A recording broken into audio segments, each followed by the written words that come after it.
Welcome to Talaterra, a podcast about freelance educators working in natural resource fields and environmental education. Who are these educators? What do they do? Join me, and let's find out together. This is your host, Tania Marien.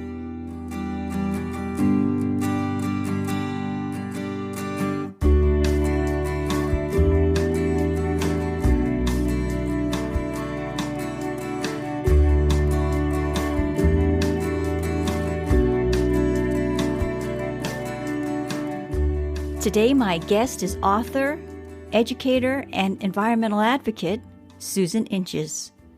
I spoke with Susan about her advocacy work and her new book, Advocating for the Environment: How to Gather Your Power and Take Action.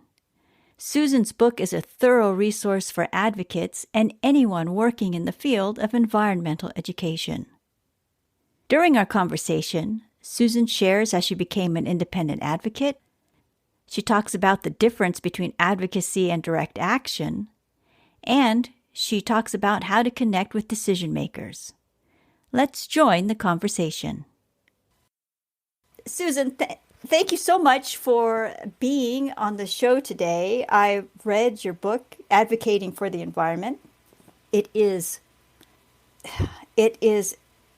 How-to book doesn't do it justice. I mean, I can't call it a how-to book. It's how-to, it's consider this, it's be mindful of, it's let me help you with this. It's full of examples, and it's just really, really a wonderful resource. And so I'm very excited to be here to learn about your book and about your career and how you came to write this book.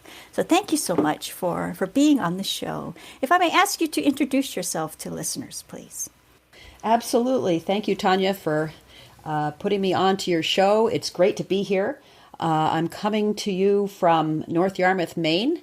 Not everyone will probably know where that is, but it's a nice place in the country, northeastern United States. And yes, so I've been an advocate for the environment really most of my life. I mean, starting in high school when I was the president of the Ecology Club, which was really a lot of fun, and we did some programs there. But I actually have been an advocate both professionally and also as a community volunteer. And I also teach some advocacy courses in colleges. And that's how I got the idea to write the book, is that I love teaching, but I only have maybe 15 or 20 students at a time. And I thought to myself, I'd really like to share all the things I've learned about how to be an effective advocate with more people. And so why not write it down? And so really the book is all about what I've learned about advocacy, what works and what doesn't work, how to be effective, and even how to start. If you've never even thought about advocating, it's really not that hard at all. And I show you kind of where you can start, do something small, and then maybe move to something larger. Mm-hmm. Yes, and that's me. You just described me. And I consider myself an advocate for the freelance educators and for the people who work in communities and community-based educators. And but I know that there is a more, I'll call it formal world out there, and I've never known how to enter it, really how to, and all that's involved, because there's an element of this that I keep feeling towards policy, but I don't know how all that works. And so this was a fantastic book and a really good resource. And I love the examples that you provide. Oh my God, we'll talk about that later. But anyway. Yeah. Okay, so you've been an advocate, you said professionally. Have you? And you also work independently. Correct. So how does one become an independent advocate? And okay, I guess my question is, what made you decide to do this? Was it a conscious decision, or was it a reaction to an event? Oh, that's a great question. I think for me, I've always been interested in social change. I'm pretty sensitive to what's going on in the news and what's happening to our environment. And so I've always wanted to figure out or know or work on how can we change this? I mean, we're basically destroying the earth and we're on a pathway that's not sustainable. And so my interest is in what do we need to do to change that? I really want to see a healthy future for both ourselves and our children and the next generations. So that's really what motivated me. I had never had any background in advocacy. Nobody in my family had done this, but I did have a sense that I wanted to be in communications. And so advocacy is a form of that. So that's how I kind of got involved. What were you doing when you decided to start doing this on your own? Well, interestingly, I started my career in marketing. And and that's a communications function, right? I did marketing for a supermarket chain. I was hired into the state to do marketing of Maine seafood. And what I saw when I was doing that work was how active the fishermen were. They just thought they could call the governor and ask for a meeting and get one. They thought they could testify in front of the legislature, and they did. And these were just, regular people. They had, very few of them had college degrees. They just were fishermen who cared about fishing, obviously, and the state of the resource that they're working with. So I observed that and thought, wow, if they could do that, I could probably do that. So that's a little bit about how I got engaged in advocacy work. And what was that? What was your first project then, as an independent advocate? Was it an extension of what the main project with the fishermen, or was it something else? Well, it's interesting. So advocacy is all about what you care about most deeply. So I've gotten involved in actually many issues over a long period of time. But for example, right now I'm engaged in an issue which is called the Green Amendment. And what that would do is it would add the right to clean air, clean water, and a healthy environment to our state constitution. Now, what's really attractive about that is that's a very high-level change. And if we could make that change, it would give citizens everywhere tool they can use. So if there's a dangerous project being permitted or some kind of toxic waste or something like that, this having constitutionally guaranteed rights to a clean environment gives citizens a tool to fight back. Right now, the power is sort of on the side of corporations, and they tend to get what they want. And so this particular issue I'm working on, the Green Amendment, and in Maine it's called the Pine Tree Amendment, but it's the same thing. Adding environmental rights to the Constitution gives citizens a tool they can work with to guarantee us a safe and healthy environment. So that's an example of one of the issues I'm working on as a freelance person now that I really care about. I mean, it is worth it to me to spend time on this because if we can put this in place, it would make a difference for a lot of people. And I should say that there are 13 states right now working on a similar initiative. And I think it's really important. We need to go in this direction.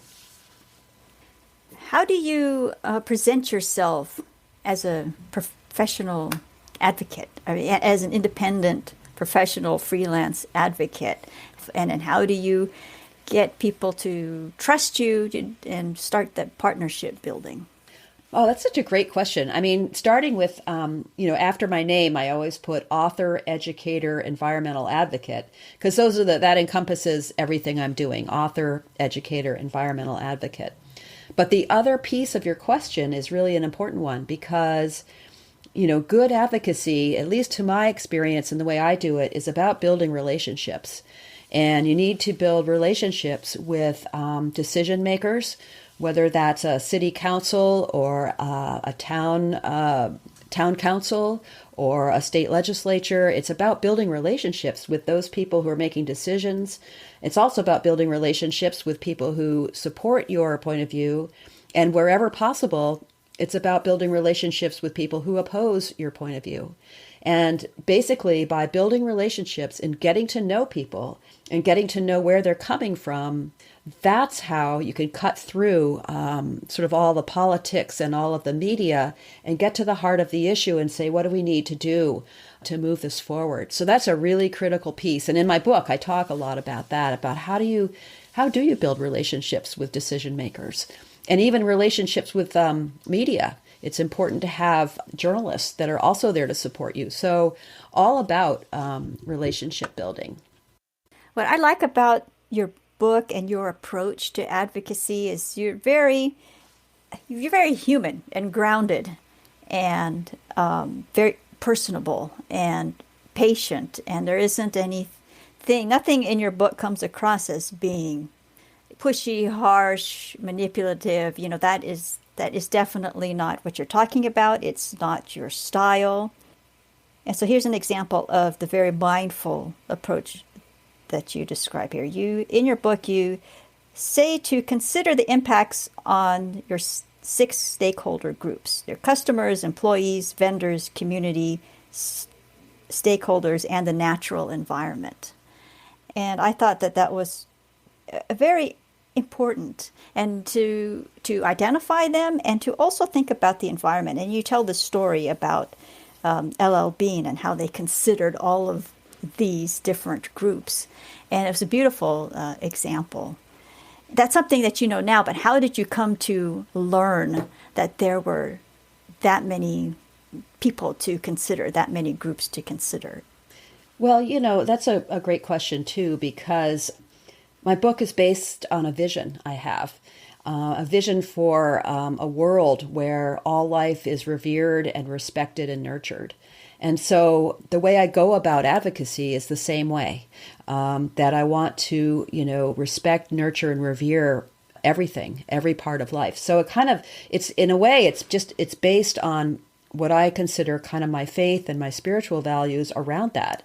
Now, there are advocates out there who are difficult, who may not tell the truth. I mean, that's a reality in our world. But I want a different world, and it's that idea of being the world the way you want the world to be. But the other really interesting thing is I've always done that. I've always, acted based on my values. It turns out that it really works. That I've actually been able to move issues forward, get legislation passed, get things to happen because I have been so respectful of others and given them the space and time to talk about their point of view and figured out, is there a way we can create a bridge between, your view and my view and have that work? So it's not only just because I value this, but it's because I found this is what actually works. The what you were talking about there with the 6 stakeholder groups, that's a little bit about a way of doing business that is similar, where you take into consideration the effect of business decisions on all the different stakeholders, including the earth, including the community in which the business operates, including the suppliers, including the customers, including the employees. And again, that's a way of working that creates a world that is healthy and peaceful and respects the environment. So this is true in all sectors. And I think, where we need to go is to have more. I mean, some great businesses like LL Bean that are pursuing these values. There are advocacy groups there are nonprofits that are. But where we need to go is to have this become the norm. Rather than, seeing what you can get away with, rather than putting profits ahead of people, profits ahead of the community, profits ahead of the environment, to consider all of those things in the way that you do business and in the way that you do government. So I'm hopeful that we can actually get there where we have a critical mass. We have right now some great examples, and I tell stories in the book about some great examples of where things have gone really well. And do we just need more of that? And we need more people that are working from that place. Yeah.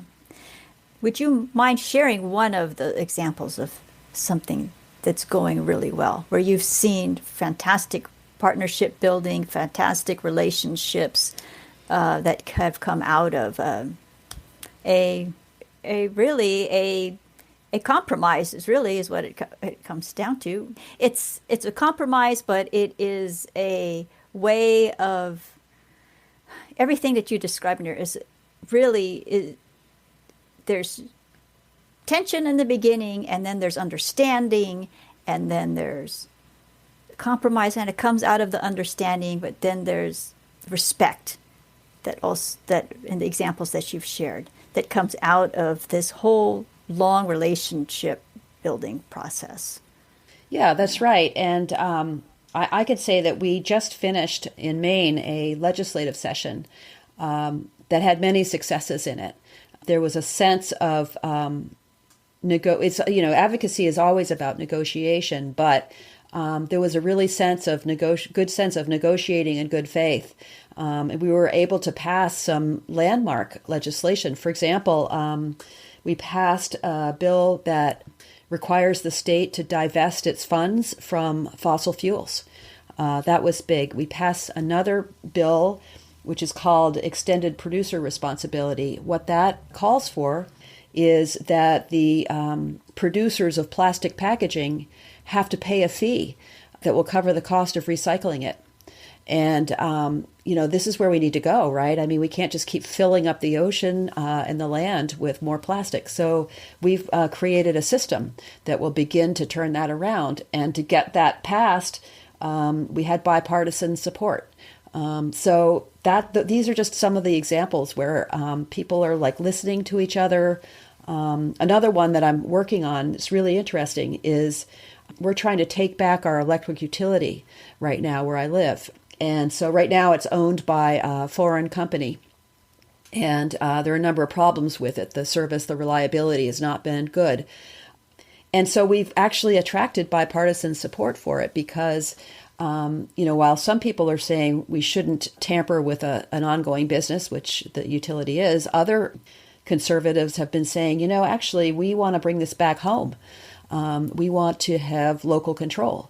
So, and that's the angle we've been able to work on with more conservative people to get their support. Is that, well, this is about bringing our electric utility back home so that people from my state are actually on the board of directors and running it, as opposed to people in a foreign country who don't seem to be really able to listen to what our needs are. So there have been many examples where this kind of thinking has applied and has turned into successful forward movement on issues. On your website, you also identify yourself as being a lobbyist. Do you see a difference between being an advocate and a lobbyist? It seems to me that they require different hats to some extent. Are there really different hats, or are those words really interchangeable, do you think? So that's a good question, too. And so I should just clarify that right now I'm volunteer lobbyist. I was a professional lobbyist in the past. And I think that word lobbying actually is somewhat intimidating to people, but it doesn't need to be. And there are many, many, many ways to advocate. I mean, you can advocate if you're an artist by creating art that is about what you care about. You can advocate if you're somebody who likes to cook or you run a restaurant by using organic ingredients and explaining why that's important to you. But the other point I want to make here is that some people confuse direct action with advocacy. So direct action is when you are trying to raise awareness of an issue. You might be marching in the street, you might be demonstrating, you might be creating a direct action event where people are arrested for obstructing something. And direct action is really important to do, especially if there's an issue that's not getting any attention at all. I mean, decision makers either don't know about it, they don't care about it, whatever. So you use direct action to gain attention through the media. But that's not advocacy, really. That's direct action. Advocacy is when you are trying to get decision makers to do what you want them to do. And it takes a different set of skills to do this kind of advocacy. That's where the relationship building comes in. So, direct action, they might be yelling, or they might be chanting, or they might be singing, or they might even be doing something illegal. It's more of an act of rebelliousness against the status quo, whereas advocacy is more about building a bridge with decision makers and trying to create a pathway forward. So it's much more about that relationship building and negotiation and communication with decision makers. So that's, people are confused because it's just, those are two different things. They work together. You need both. Sometimes if you can't get anywhere, with advocacy, then it's time to do some direct action. It's time to have a sit-in on the city hall steps.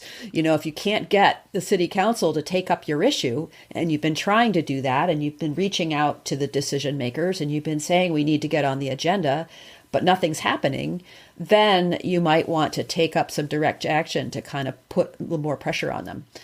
So they're just sort of two different things, and different people take different roles in these activities.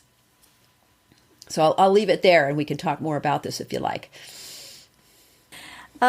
Yeah, how you've mentioned in your book about reaching out to representatives and other decision makers. When you first reach out to a decision maker, who do you meet first? I mean, who do you have contact with first? Is it their email inbox? Is it an answering machine? Is it an assistant? Is it how many steps are you away from making contact with the decision maker? Yeah, so it depends a little bit on, who the decision maker is. And one of the things I do talk about in the book is to choose where you want to take action. In other words, you could take action at your neighborhood level or your town or your city or your state.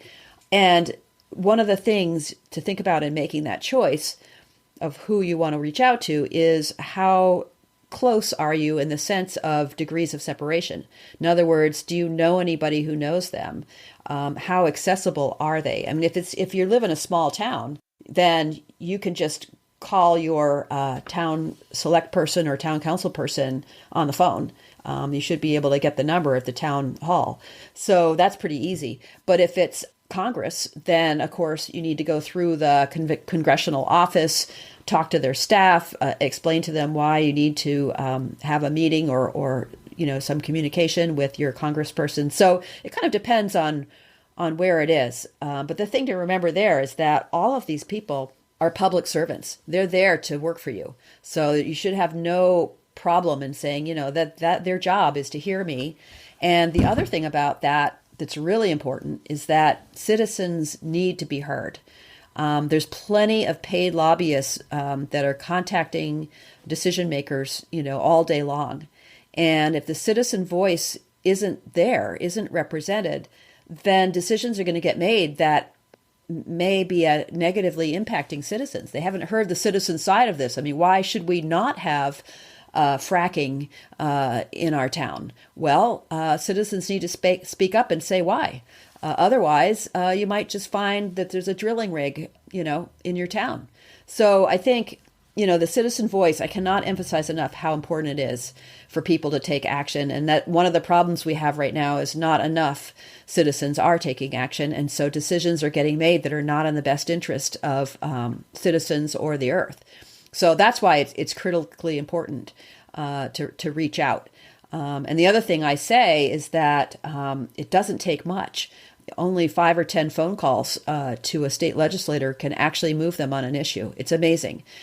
You'd be surprised. They don't hear from people very much, and they need to hear from people. And if you make the effort to reach out, it can be really impactful. The other thing I'll say is that, what form to take. I mean, it's fine to email or to, but it's even better to write either a handwritten or a typed note and mail it snail mail, because what can happen is that decision makers just get flooded with emails in particular, especially if they're groups of people that are sending mass emails. They're getting like 350 emails from a group that's trying to move an issue forward. So they might miss yours. And if they get an individual either handwritten or typed note mailed to their house, I mean, that is really impactful. That shows that you really care. And it doesn't have to be, formal at all. In fact, it's much better if it just tells your story. I'm writing to you because I care about this issue. I'm writing to you because my daughter is autistic and she needs special services and we haven't been able to get them. I mean, that is what cuts through, is like somebody's individual story. And saying that in a very personal way, that can move an issue forward. Thank you for explaining that. Yeah, because all the listeners belong to different types of associations, national groups, and all that. And there's an advocacy unit in these groups, and so then usually what members receive is a sample template to customize if you want to customize, but it seems I don't know how many people send those forward or how many are actually customized. Do you have a sense of how many of those types of letters that start out as a form letter actually do get customized and are received? I guess the answer is not enough. No. I think that, decision makers get pretty frustrated when they get these massive emails. It's much better to customize it, to write, and really all the content is who are you and why do you care about this? That's all you have to say. I am so-and-so. I care about, pesticides because I see the bees are dying, whatever it is. I mean, why should you care? And so that it's not that hard to write a letter. It could be 2 sentences. Who am I and why do I care? That's so much better than a mass email. Now, mass emails can be, useful when you're really short on time. You want to just kind of weigh in. I'm not discouraging people from doing that, but I'm just saying that it's way more powerful if it's a message from you, from your heart. And so you have a section in your book about earth stories and why they matter, how to tell them, and the opening paragraph to the section Why Earth Stories Matter I've highlighted because that really resonated with me. Can you talk a little bit about earth stories? Yeah, I'm so glad you asked me that because basically people's stories of connection to the earth is where their power comes from. So everybody, just about everybody, has some story about how they connect to the earth, whether it was a place they went on vacation or a camp they attended as a child, or maybe just a particular tree in their neighborhood that they really felt like, that was their tree. So those stories that connect us to the earth is where our power as advocates actually comes from. And so one of the things I do in my class at the very beginning is we try to identify what people's individual earth stories are and where they came from. And some of these stories are about, a love for a place. Some of them are about loss. So it can be that you used to fish in a pond and really enjoyed that, and then the pond became too polluted and there weren't fish anymore. So sometimes it's stories about loss, sometimes about love, but either way, there's a ton of power in those stories. And that's what it grounds you as an advocate. And then the other thing about stories is that some stories are directly related to an issue that you might care about. So, the story might be, there was one in Maine where a fellow was a farmer. He was a dairy farmer. And his farm had been in the dairying industry for like 6 generations, 300 years. And he had been spreading sewage sludge on his fields as a fertilizer. And it turned out there was a toxic chemical in the fertilizer. And he ultimately ended up losing his farm, losing his cows, losing his livelihood, and has this toxic chemical in his bloodstream because it was in his well water. And he didn't know this was happening. It was just, thought it was doing a good thing to recycle this sludge and put it on his fields. And it turned out to ruin everything.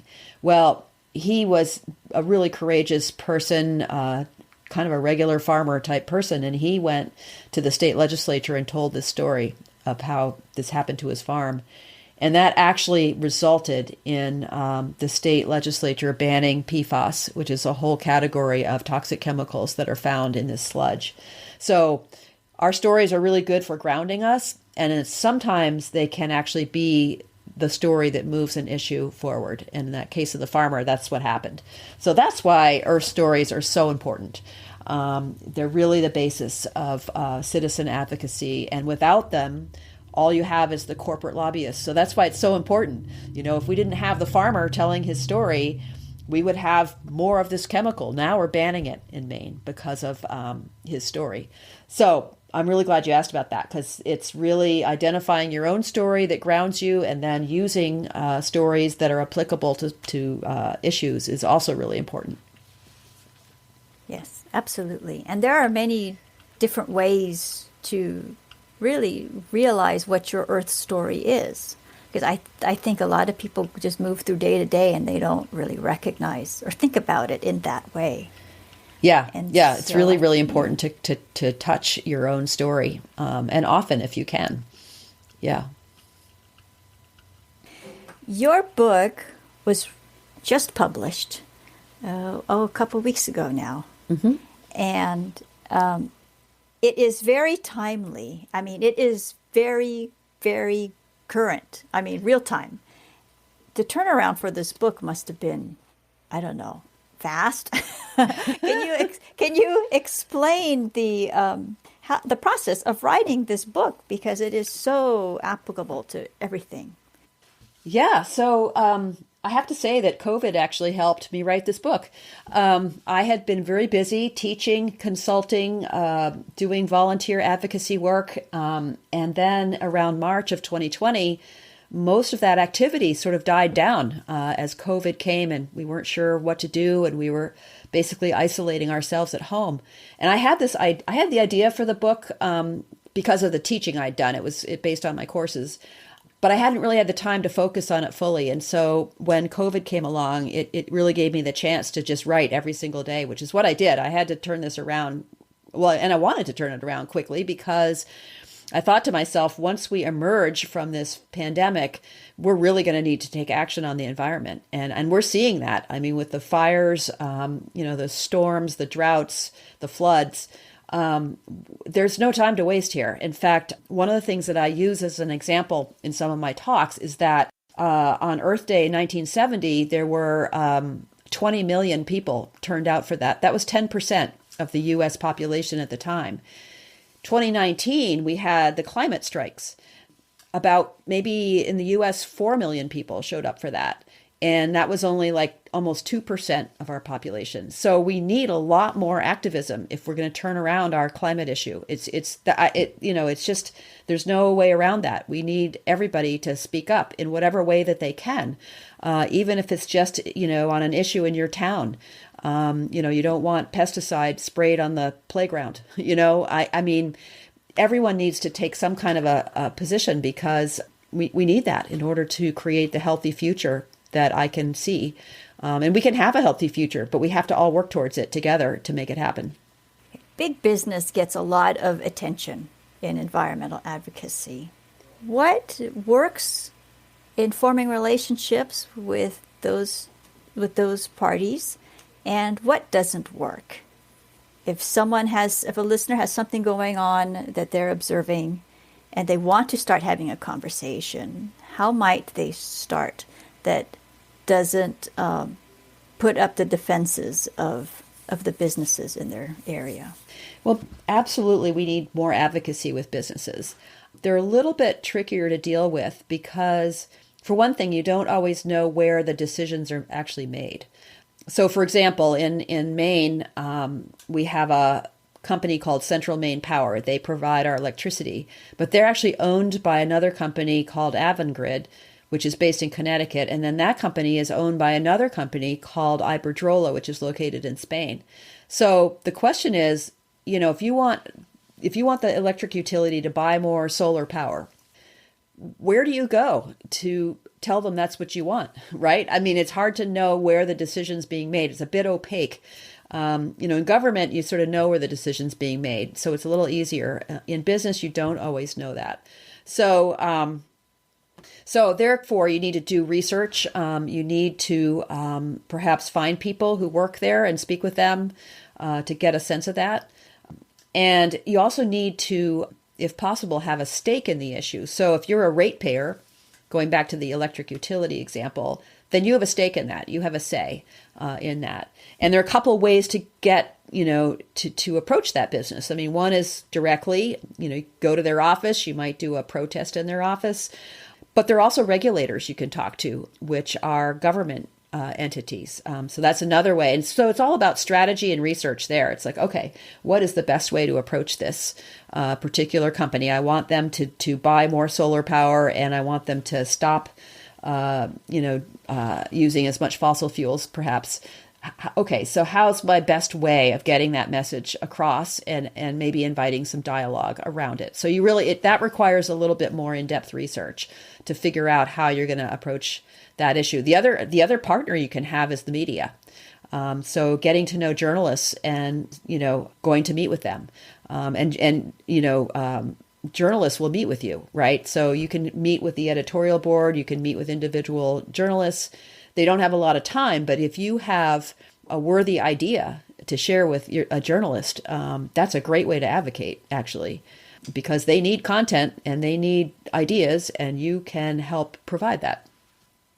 So there are a few ways, but businesses are a little bit trickier because you don't quite know where the decisions are being made or who's making them without digging down into that.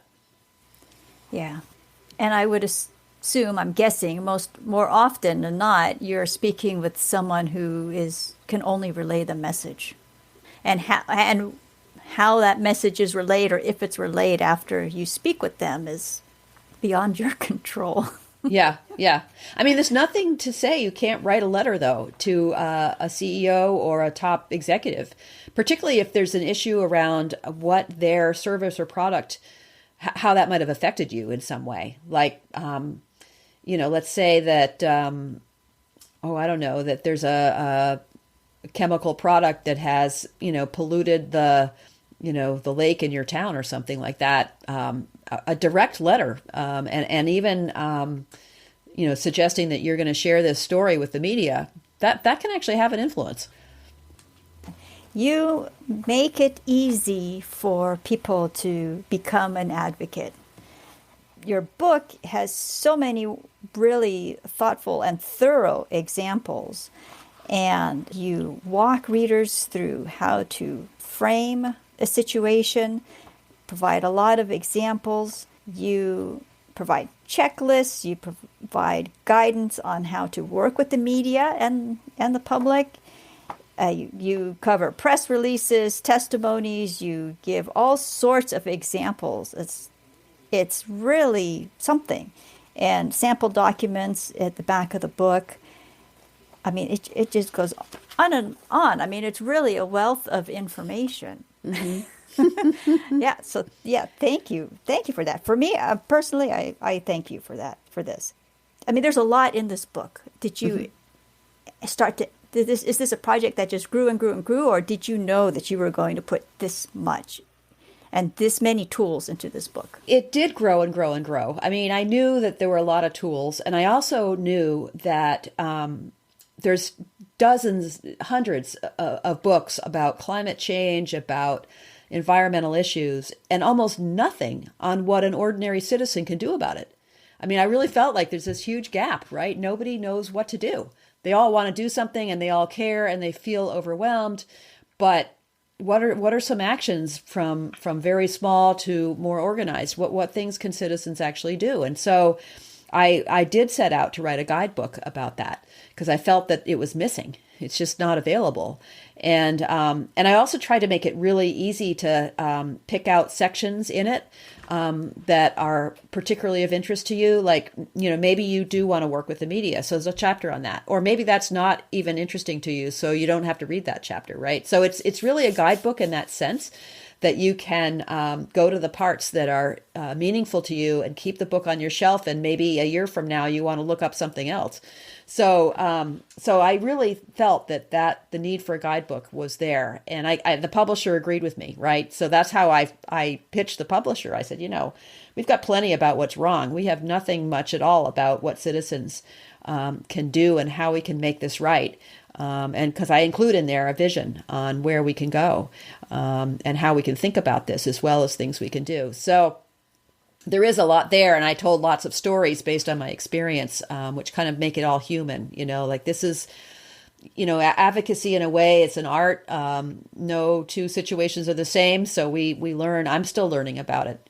There's things always to learn about it. So, and I've shared a lot of the lessons that I learned over the years, and I always say that, this is the book I wished I'd had when I started out as a novice advocate. There was nobody explaining all this stuff. So I thought, maybe this could help some people. So anyway, that's how I ended up with this rather full guidebook of all sorts of different things. Yes. And as I keep saying, I absolutely appreciate it, because I read this book, I'm going, oh, look, that's so human, or, oh, that's a good thing to consider. I've got notes all over the margins. And say, oh, you could write it like this. Oh, is that what that looks like? Or Yeah. a testimony thing and all that. And so, oh, look, yeah, it is really a wonderful resource. Well, I think a And lot of people are intimidated by advocacy. And so I was trying to take that away too and say, look, this is just for regular people. You don't have to be perfect. Just try this and this should help you. So yeah, it's really about bringing it down to a level where anybody can do this. you've done so much, and you do so much on your website. You teach, and are you going to go back to teaching? Do you Oh, think? yes, absolutely. I do enjoy, especially, college students are so eager to learn and so I really enjoy doing that. And so I will be continuing to do that. I teach basically part-time. I have one course basically in advocacy that I offer at different schools. And in fact, I even wouldn't mind having some new schools to do, teach at. And I think also high school. I've been teaching mostly undergraduate, but this is a appropriate skill set for juniors and seniors in high school as well. So I imagine I'll be doing workshops.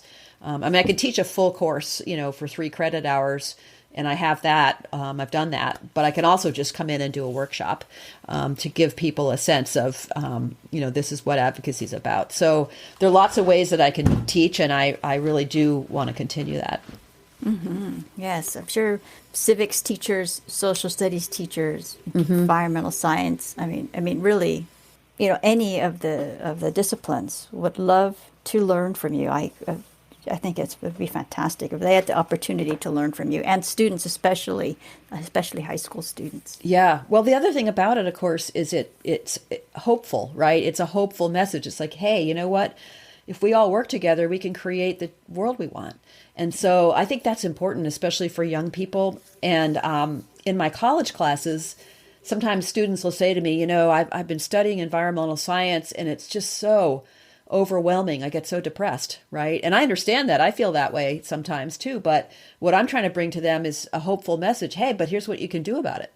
And I think that younger people especially need that. They need to feel hopeful, and they need to allow that to motivate them to to take action and be thoughtful. And so I think that's an important piece of it, is to not just talk about everything that's, wrong or, trending in a negative direction, but to say, well, we can turn this around.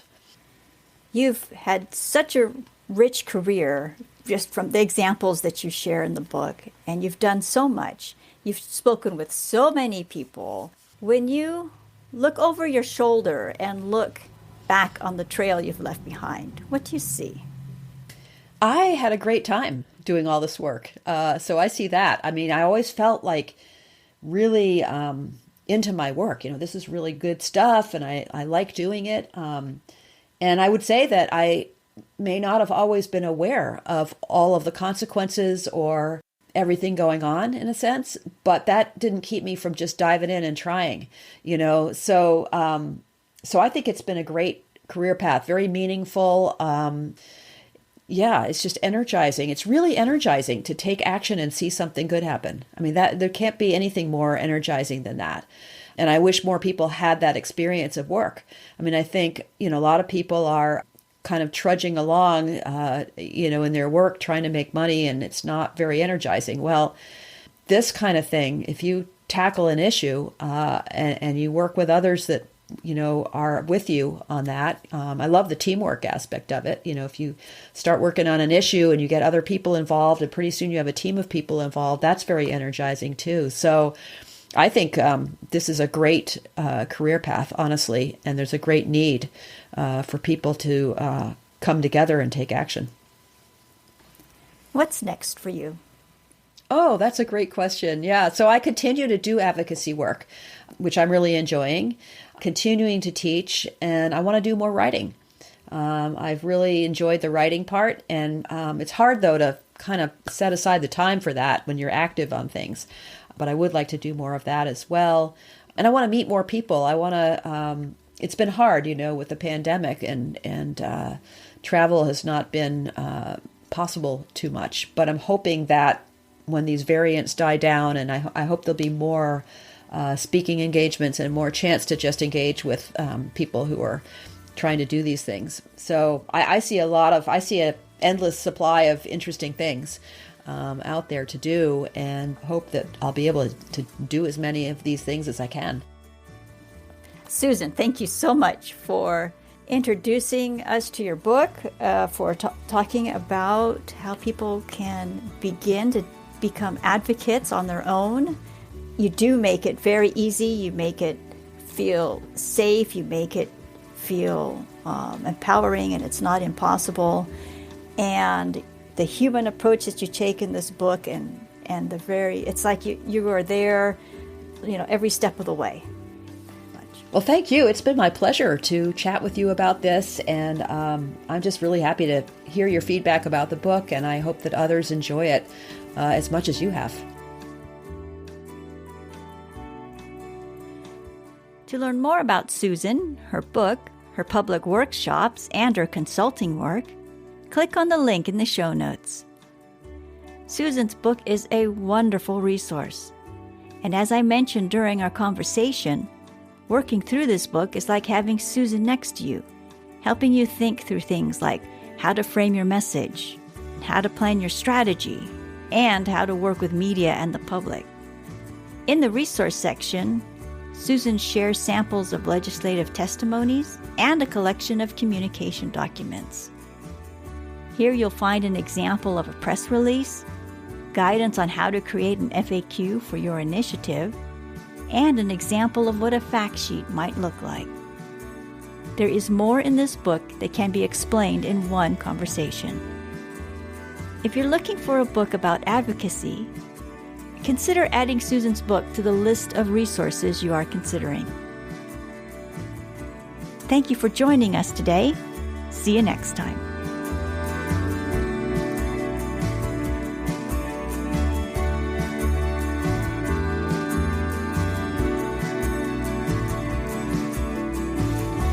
Talaterra is a podcast for and about independent educators working in natural resource fields and environmental education. If you enjoyed this episode, please share it with friends and colleagues. Thank you so much for joining us today.